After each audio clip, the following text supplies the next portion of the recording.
बिस्मिल्लाहिर्रहमानिर्रहीम। अस्सलाम वालेकुम मेरी यूट्यूब फैमिली, कैसे हैं आप? उम्मीद करती हूँ बिल्कुल ठीक ठाक होंगे, खैरियत से होंगे। चलें आज के व्लॉग का आगाज़ करते हैं। और जिन्होंने मेरे चैनल को लाइक नहीं किया, सब्सक्राइब नहीं किया, मेरे चैनल को लाइक और सब्सक्राइब करना मत भूलिएगा। और सबसे पहले जो दिन स्टार्ट होता है, आपको पता है घर की सफाई से स्टार्ट होता है कि जल्दी हम घर की सफाई करें कि बच्चे आए तो बच्चे मेरे माशाल्लाह से आ गए और काम बिल्कुल ख़त्म नहीं होता। फिर हाल की सफाई आपको पता है सबसे ज़्यादा टफ़ काम होता है, क्योंकि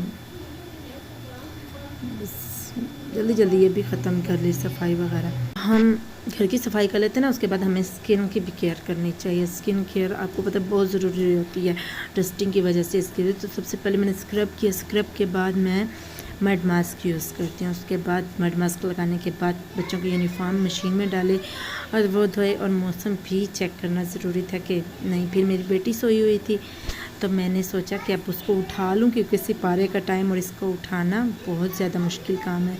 उठ जाओ पर मैडम साहिबा का मूड है जो उठेगी।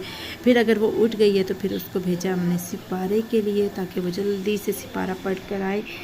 और वापस फिर मैंने सोचा कि अब थोड़ी शाम का टाइम हो रहा है तो जाकर, काफ़ी दिन हो गया हमने अपनी छत पर जाकर बिल्कुल भी नहीं देखा। देखें बच्चों ने पतंगे उड़ाई और वो क्या कहते हैं डोर वगैरह, वो सब कुछ छतों पर इसी तरह बिखरी हुई है। और शाम के टाइम छत पर जाना ना बहुत एक अलग ही मज़ा होता है, और ढलते सूरज को देखना, और इतना प्यारा व्यू लगता है ना जब सूरज ढल रहा हो। चलें ओके, अल्लाह हाफिज़। उम्मीद करती हूँ आज का व्लॉग आपको बहुत पसंद आया होगा। शुक्रिया।